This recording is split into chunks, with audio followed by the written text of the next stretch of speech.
There are many arguments that atheists use to challenge Christianity, and it can be tough sometimes for Christians to know how to answer these. You just don't want to admit that you're wrong. Hello everyone, I'm Professor Plank. I respond to various theological and ideological questions and claims from a rationalistic and naturalistic approach in an effort to give and explain the opposite viewpoint and help to balance the conversation. Today we're going to be watching a video from the channel Creation Ministries International and their conversation with apologist Keaton Hawley. And he's going to be attempting to debunk 5 common atheistic arguments. I've said it before and I'll say it again, atheism does not need to make arguments. Atheism has no inherent burden of proof because atheism does not make any positive claim. Atheism is the rejection of theistic claims. But that doesn't mean that atheists don't occasionally make some counter-arguments in response to theistic proposals. What's important to keep in mind, however, is that those counter-arguments are often tailored to a specific theistic claim and do not stand as applicable to the entire concept of God as a whole. Like, say, for instance, the problem of evil existing is only a counter-argument to the tri-omni concept of an all-powerful, all-knowing, all-loving God. It doesn't work against non-tri-omni God concepts, but it's not designed to. Because the whole idea of supernatural deities in all their various forms and conceptions, imagined in countless ways over the entirety of human existence on this planet, has well become an unfalsifiable idea. No matter what you can say against a particular God belief, even if you can offer up a strong argument against it, they can always retort by slightly altering the God concept, claim that it's divinely hidden, and that's why there's no actual evidence of that God concept, insist that they feel it deep inside, and bingo bango, therefore God exists. And so atheistic arguments are rarely any kind of an attempt to invalidate the entire idea of God existing, which, remember, is unfalsifiable, but instead exists as counters, retorts, or thought-provoking notions to get the theistic mind to break out of the thought-terminating cliches and rhetoric of your average apologist, which are designed to placate dissension and keep people from asking difficult questions.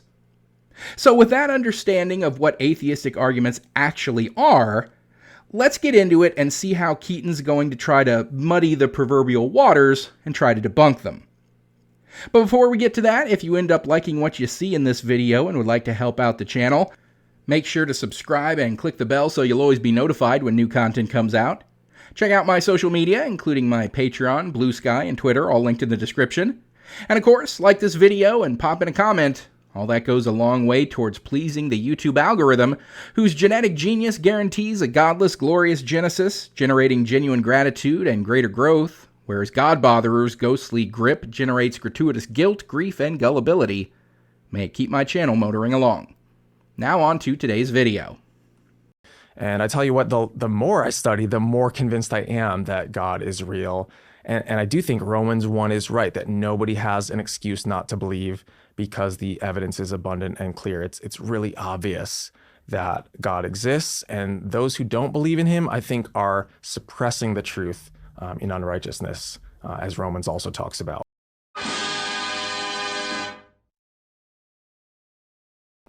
Well, I think that's a major tripping point for many atheists, evidence for God. So before we get into those 5, can you share a little bit about some of the evidence that is for the case of God? Yeah, and there are so many things. You know, it astonishes me that some people will say there's just no evidence that God is real.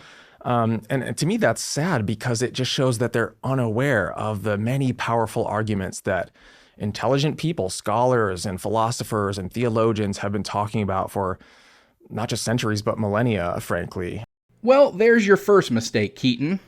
Arguments are not evidence. Arguments are ways of interpreting evidence in order to support a particular claim or a conclusion. A prosecutor argues that a defendant stole a car. That's the conclusion that they've reached, and it's the claim that they want the jury to accept. And they have evidence to support it. The defendant's fingerprints inside the stolen car, for instance. Eyewitnesses claiming to have seen the defendant driving the stolen car. And the lawyer argues that this evidence supports the conclusion. But the argument itself is not the evidence.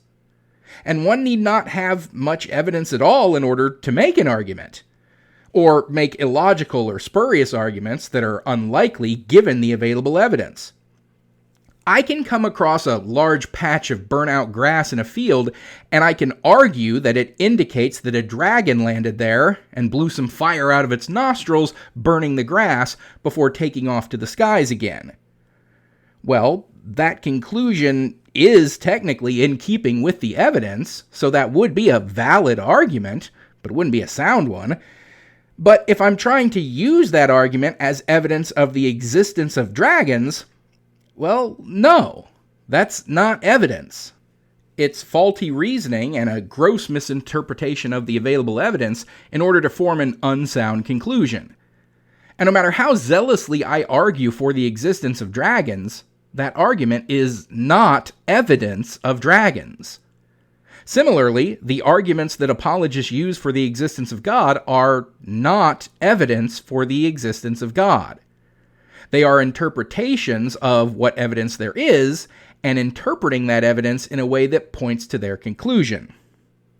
But in every apologist argument I've ever come across, and believe me, I've heard many of them, there are always more likely and more logical interpretations of that evidence that point away from the existence of any gods. But what are these arguments for God that you think we just haven't heard before, Keaton? There are classic philosophical arguments, like the most obvious is the argument from design, that we see certain hallmarks of the handiwork of a designer in, for example, living things. Oh, the teleological argument. The idea that biological organisms are too complex to be the product of anything other than an intelligent designer. Except that isn't the case at all. Notions of irreducible complexity have long since been debunked by evolutionary biology. Mapping the human genome provided actual evidence, not just flaccid arguments, about the interconnectedness of all life on this planet by allowing us to trace our genetic ancestry, establishing the effects of natural selection on populations over time, and building up new biological structures in response to environmental pressures. The teleological argument was a lot stronger decades and centuries ago, before evolution research had really made any significant breakthroughs. But to still be peddling it today and insisting that God formed man from dirt and woman from rib, and that all of humanity originated from Adam and Eve and the rampant incest that they must have engaged in, is to be stubbornly clinging to long since debunked fairy tales and relying on the scientific illiteracy of the religious rubes. Life itself, how could life have come about without a designer? Abiogenesis.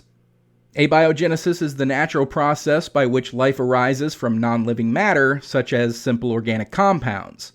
The prevailing scientific hypothesis is that the transition from non-living to living entities on Earth was not a single event, but a process of increasing complexity involving the formation of a habitable planet, the prebiotic synthesis of organic molecules, molecular self-replication, self-assembly, autocatalysis, and the emergence of cell membranes. So even though atheists often, think they can account for the apparent design in living things, those explanations really are scientifically inadequate. No, they aren't. You just don't understand them and engage in the fallacy of argument from incredulity, which is concluding that because you can't or refuse to believe something, it must not be true, improbable, or the argument must be flawed. This is a specific form of the argument from ignorance. Your inability to understand how abiogenesis works, how evolution works, how natural selection works, how DNA works, all admittedly difficult concepts to wrap one's head around for sure, but this does not mean that they don't work, and does not mean that they don't provide an adequate explanation for the existence of life on this planet. And it certainly is no excuse for supplanting them with the thought-terminating non-explanations of God did it with God magic. Magic. But also, it is fascinating that they admit up front that the world appears designed. I don't. The world does not appear to me to be designed. It appears to me to be ordered, and a lot of people misinterpret that as being synonymous with design. And a lot of atheists will just cede that point to move on to more interesting discussions and just say, yeah, whatever, it appears designed, but that doesn't mean that it is.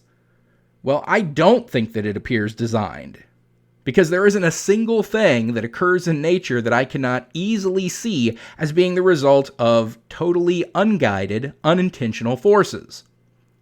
I don't see design when I look at the laryngeal nerve in not just humans, but all amphibians, reptiles, birds, and mammals. A nerve that goes from the larynx down into the chest and then loops back up to the brain. Inconvenient in things like humans, but absolutely idiotic in things like giraffes. I don't see design when I look at appendixes, gallbladders, wisdom teeth, nictating membranes, tonsils, atrophied muscles to move the body hair and ears, or dozens of other biological structures more trouble than they're worth that make perfect sense if they are evolutionary holdovers, but make absolutely no sense if they're the work of a so-called intelligent designer. All I see in the world around me is a certain degree of order, and I've long understood that both order and disorder are natural states that can and do arise on their own, unintended and undesigned. Thank you for that. So let's go ahead and get into the first one. And I think it had to do with who created God. Okay, yes. Now, this is a question that sometimes children innocently ask just because they're curious, and it's a good question to address. But it is surprising to me how some even prominent atheists like Richard Dawkins. Are you okay? I'm fine. I just threw up in my mouth a little bit. It has officially become a cliche at this point. Atheists never bring up Dawkins when discussing atheism or attempting to counter theistic arguments, because Dawkins, much to the chagrin of apologists, is not the Pope of atheism. But conversely, whenever discussing atheists, apologists will always bring up Dawkins. Now, I don't know if it's because he's the only one they can mention by name, or if it's because they know he's become persona non grata with a lot of the atheist community these days, such as his recent break with the Freedom from Religion Foundation, and they know that continually bringing him up unprompted is annoying to atheists who would rather ignore him these days. Or if it's just because they've watched that South Park episode one too many times. What about the fact that by believing this crap, you're gonna go to hell? Doesn't that bother you a little? Actually, no, because I'm an atheist. Aha! I got you, you snake in the grass! But seriously, stop citing Dawkins every time the word atheism falls out of your mouth. I mean, I wouldn't even say he's the most famous. Do you have any idea how many atheist celebrities there are? But the simple answer, in one sense, or the first thing that I want to point out in response to this question is there is a built-in assumption with the question. It's called a complex question. The assumption is that God did have a creator. So if somebody puts it just like that, who created God? I will say, well, why are you assuming that someone created God? And here is where we get into what I mentioned in my intro, that atheist arguments are, more often than not, responses to theistic arguments. The whole who created God thing is exactly that. It's a response to the theistic argument that everything has to have come from something else. Everything had to be created, and things can't just create themselves. I believe that this universe didn't cause itself. I don't believe that life can appear from nowhere. And so, when the idea is that everything has to have a cause, and nothing can create itself, therefore God had to create the universe and everything in it, that is when the atheistic retort comes of, well then who created God? And when you would then respond with, well, why are you assuming that someone created God? Well, because we are just working within the parameters that you set up when you said that everything has to have a cause. Everything has to have been created by some intelligence, that nothing can create itself. If we accept that premise, that everything has to have a cause, then that means that God must also have a cause. But if you insist that God does not need to have a cause, then you're admitting that your original premise is flawed, that not everything has to have a cause. And if you can assert that God does not need to have a cause, then I can just as easily assert that the universe itself and all the matter and energy within it also does not need to have a cause. And this is when theists will respond with the idea that everything, absolutely everything in existence must have a cause, except God. He gets to be the one thing that doesn't have to have a cause. But then that runs into the special pleading fallacy, when it's applying standards, principles, and or rules to other people or circumstances while making oneself or certain circumstances exempt from the same critical criteria, without providing adequate justification. Special pleading is often a result of strong emotional beliefs that interfere with reason. You don't get to absolve your God concept from the insistence that everything has to have a cause just because your argument won't work otherwise and you're emotionally dependent on your argument working. If you can say everything has to have been created by an intelligence, by a who, then I can retort with, then who created God? If you can then say God doesn't have to be created, I can retort with, then the universe itself doesn't have to be created either. Yeah. That's how we do it. That's how we do it. Yeah. Well, what about the second one that has to do with Christians are really atheists? Sure. And sometimes it's put like this, that we are atheists with respect to all the other gods besides the one that we believe in, Horus and Vishnu and so forth. And therefore the atheists say, we just believe in one less God than you do.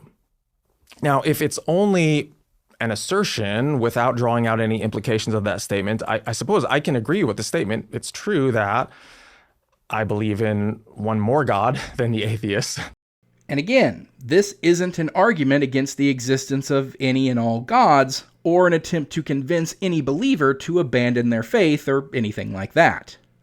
Much like the previous argument, this atheistic tactic exists in response to a specific claim or attitude from the theists. Namely, when a theist reacts with incredulity at the very idea of not believing in God.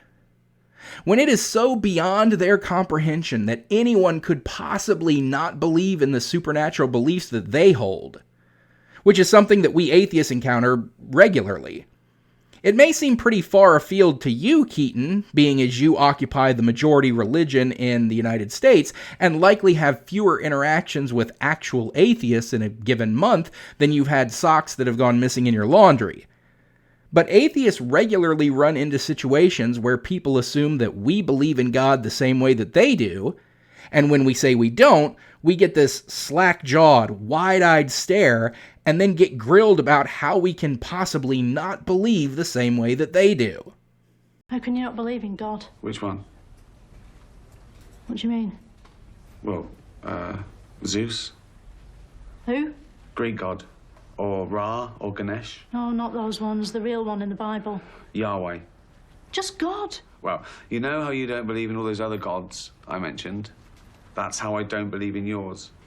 The whole we believe in one less God thing is simply an attempt to get incredulous theists to understand that not believing in a particular God is not that strange.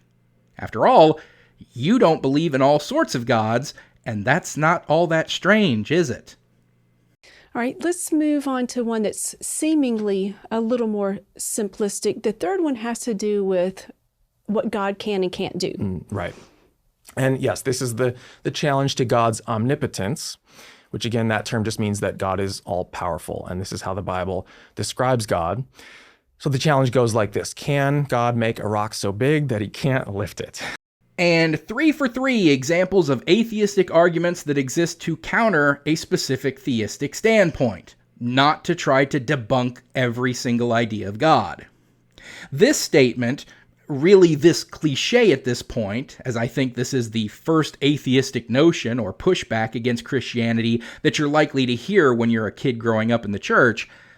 But the point of this is to challenge the specific notion of God that posits God as absolutely, completely, totally, and unambiguously all-powerful. This is supposed to be a thought experiment to help people who are indoctrinated into this omnipotent God idea actually think through the implications of what it means to truly be all-powerful and the logical impossibility of such a notion. If God is truly all-powerful, can he make a rock so heavy even he can't lift it? If he can, then he isn't all-powerful because he can't lift the rock.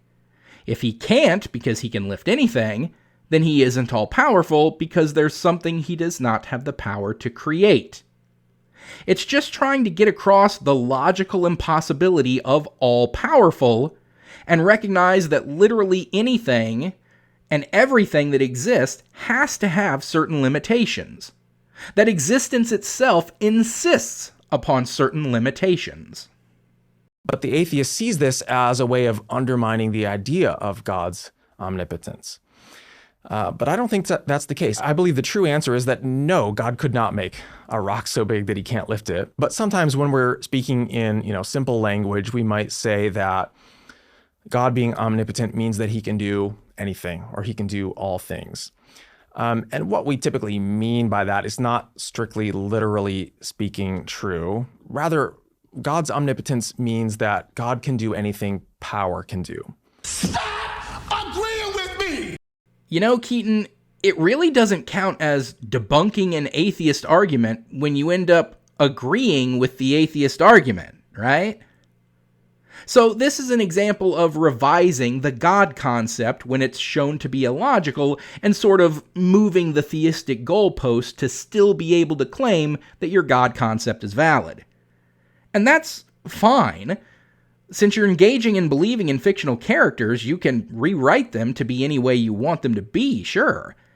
But don't act like because you can revise your God concept that totally breaks this atheistic argument. No, you're giving into it. You're admitting that it's correct. Remember why this argument exists in the first place. This statement isn't trying to get believers to abandon religion or God belief in its entirety and declare themselves now and forever fully committed atheists. This is a challenge to the notion of a literally all-powerful being by showcasing the impossibility of being all-powerful. And you capitulating to that by saying, no, but I still believe in God though, just not a literally all-powerful one, well, that's not a defeater of the atheistic argument. It's surrendering to it. You just wave the white flag, my friend. How about the fourth one that has to do with the influence of culture? Right. Now, I've had atheists put this question to me personally in private conversations. They say, well, you are perhaps only a Christian because you were raised in a Christian culture. I choose to believe what I was programmed to believe. Well, there are a couple of responses I want to give to that challenge. The main problem with it is really, it's not dealing with the evidence for and against Christianity. It's actually changing the subject to something that is irrelevant to the heart of the issue. Well, that depends on what the conversation was about in the first place. As with all the other arguments thus far, this one is used in specific circumstances, such as when addressing the indoctrination of people, generally at a young age, into a religious faith, and then the likelihood of them maintaining that faith into adulthood. Sure, it might be considered changing the subject if you were engaged in a rigorous examination of Christian doctrine, or the historicity of the Bible, or philosophical perspectives on the general idea of some unspecific creator God that doesn't even insist upon a particular religion, such as the cosmological argument, or as you mentioned earlier, the teleological argument from design. If we were discussing something like that, and I just up and out of nowhere said, well, you're only a Christian because you were raised as one, yeah, that wouldn't have the slightest bit of anything to do with what we were talking about, the argument from design. But on the other hand, if we were talking about the specific aspects and tenets of the Christian faith, and you were professing how you feel it just deep down in the cockles of your heart that this is the one and true religion, and your soul sings the truth of this one faith, well, yeah, then it's totally warranted to bring up that you believe so deeply in your religion because you had it pounded into your head since childhood. I mean, let's turn it around and think about the Muslims of the world. I imagine that you think that they believe in a false religion, yes? Well, why do you think that is? Why is it, do you suppose, that countries like Morocco, Afghanistan, or Somalia have nearly 100% of their population as Muslims if it is, in fact, a false religion? I would imagine that you would concede that the religion has a cultural stranglehold in those areas, and that people are born into the faith and indoctrinated into it from the moment they're born. So much so that it's able to gain such a foothold in their minds and the minds of other intelligent, discerning people, right? Well, if that could be true over there with that religion, why couldn't it be the case here with your religion? Maybe to a lesser degree these days, as Christianity is fast losing its cultural power, but 30 or so years ago when you were first coming up, that would have been about 85% of the country, much higher than the current 63%. So yeah, sure, this isn't an actual argument against Christianity as a faith, or any indication in and of itself that Christianity isn't true, but it certainly is an indication that you more than likely believe in Christianity so strongly due to indoctrination than because of a spiritual certainty delivered from God herself convincing you of the truth of your religion. And so I would say for myself personally, I haven't merely allowed culture to influence me. I've tried to critically analyze the truth claims of Christianity, and I think I do have strong intellectual reasons for believing them. Okay, fair enough, Keaton. But I would put a question to you based on what you just said. Have you put the same kind of diligent exploration of the truth claims of Islam, or Sikhism, or Hinduism, or Shintoism, or Taoism, or Buddhism, or any of the other significant religions of the world as you have with Christianity? Or did you focus all of your efforts into critically examining Christianity while also looking at it through the rose-colored glasses of Christian indoctrination and wanting it to be true, therefore leaving yourself open to the influence of confirmation bias? And then when you found answers and rationalizations that worked to your personal satisfaction in favor of Christianity, you felt comfortable that you had well and truly intellectually selected the correct religion, even though it was really the only religion that you gave a real chance to. And why would Christianity have been the only one that you gave a real chance to, do you think? Could it be because you were born in the USA and indoctrinated into Christianity from a young age? It makes sense, doesn't it? All right, so let's segue as we move to our fifth argument to more of a science area where people say that God is simply a plug in science for what we don't know. Yeah. Atheists often appeal to science. I think they tend to see themselves as rationalists and as though science backs up their claims. But in this case, what they're really saying is that the Christian belief in God is merely an appeal to ignorance rather than the best conclusion from the evidence that we have. Sometimes. Much like with the rest, this again is a specific argument used in specific cases. It's not an argument against any and all God concepts, but it is most often utilized when Christians cling to unscientific ideas, or even worse, scientifically debunked ideas, like young Earth creationism, the global flood, literal 7 days of creation that gets the order of appearance of things wrong, like insisting that the Earth came before the sun, or that the sun and the moon were created at the same time, or the Garden of Eden myth, or the Tower of Babel being how different languages emerged, or the Bible getting the value of pi wrong. There are a number of literal scientific inaccuracies built into the Christian faith, And the biggest problem with this is that when these errors are discovered to be the errors that they are, there remain so many people who will insist to their literal dying day that nope, in fact, the science is wrong, the Bible is inerrant and 100% correct. The universe is only 6,000 years old. We did all come from Adam and Eve and their rampant incest. There was a global flood where the only humans who survived were Noah and his family, making all of humankind the product of a second round of rampant incest. And let's start insisting that the value of pi is exactly 3, and just keep insisting on that as all of our math fails us and all the scientific and technological progress of humanity grinds to a halt because we lose the ability to do basic math due to our stubborn adherence to the Bible's blatant wrongness. Yes, your religion is unscientific at its core. It's built on a foundation of saying God did it for literally everything and refusing to explore any further than that because God's ways are above and beyond our own. And while science isn't perfect, and one of the greatest aspects of science is that it can be revised when it's discovered to be an error, every time science and religion have come into conflict, science has proven to be correct, or at least closer to correct than religion ever was. But I would say this is not the way that Christians tend to argue that God is real. We actually do have powerful, strong reasons from science that help to show that. And so a good analogy in this case is imagine you find a dead body and there are 5 bullet holes in the person's back, and we want to figure out what is it that caused this person's death. Was it just him dying of natural causes? Was it accidental? Or was there design involved? Was it an agent, an intelligent person with a motive who murdered this person? So you're just defaulting back to the teleological argument from design.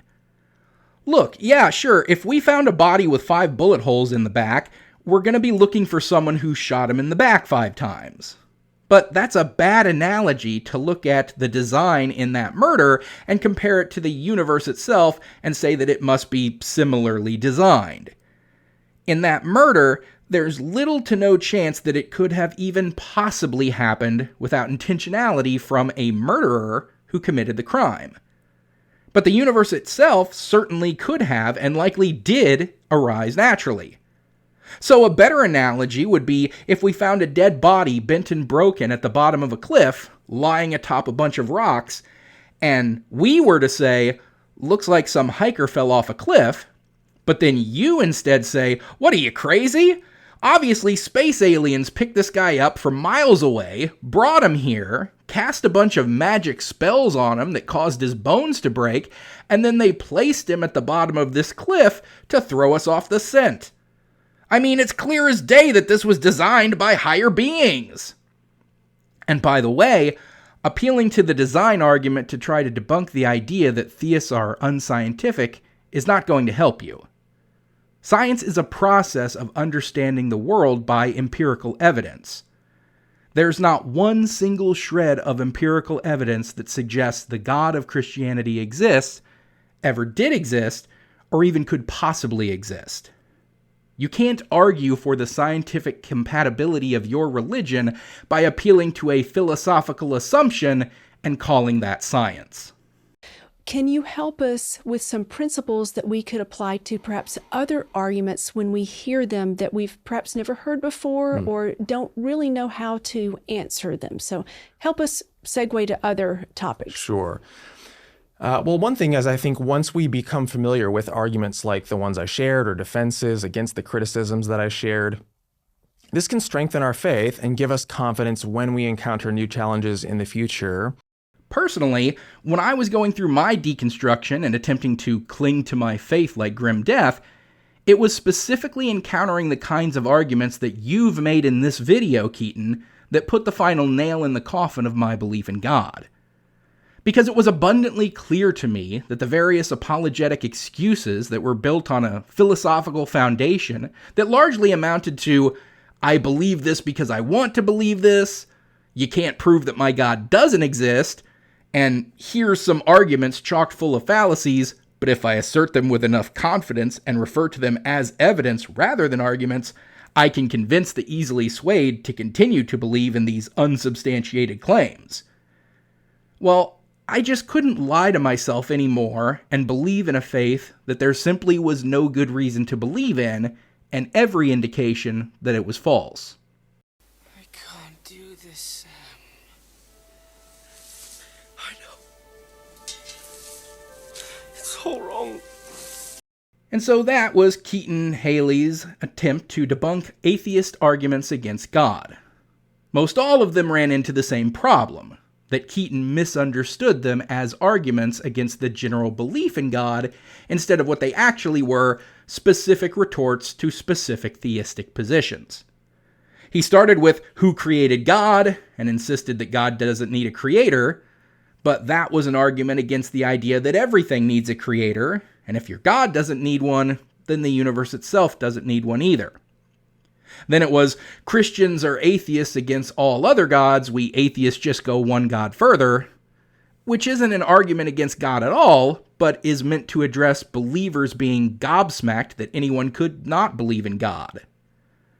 Then it was, can God make a rock so heavy even he can't lift it? Which was a thought experiment meant to debunk the notion of a truly all-powerful God, which Keaton ended up agreeing with, but then acting like he still somehow debunked that argument. Then we had, you're likely only a Christian because you were raised Christian, which isn't meant to address the claims of Christianity, but only indoctrinated people's emotional attachment to it, which Keaton never even bothered to address. And finally, he attempted to dispel the idea that Christianity is incompatible with science, which he did by trotting back out the design argument, a theistic argument that is grossly unscientific and takes an absolute dump on things like the theory of evolution, abiogenesis, natural selection, areas of scientific study. In the end, he didn't really debunk much of anything. There was a bunch of straw manning going on as he was dishonest about these arguments and when and where they are applied, acting like atheists think these 5 arguments can turn just about anyone away from any and all theistic belief once and for all, when pretty much none of them are even attempting to do that. Because again, as I stated in the opening, atheists don't need to make arguments at all. All we need to do is remain unconvinced by believers' attempt to convert us. So ultimately, trying to rail against the rhetoric of us non-believers is about as pointless as it gets. Even if you actually manage to debunk every point, counter, perspective, and argument ever made by every atheist who's ever lived, you still haven't come one step closer towards establishing the truthfulness of your own theistic position. And so that is where we'll end things for today. So thanks for watching, everyone. Don't forget to like this video, comment, and subscribe so you'll always be notified when a new video comes out. Check me out on Twitter, Blue Sky, and Patreon if you'd like to support my work directly. My Teespring if you want some Plinky merchandise, all that link below in the description.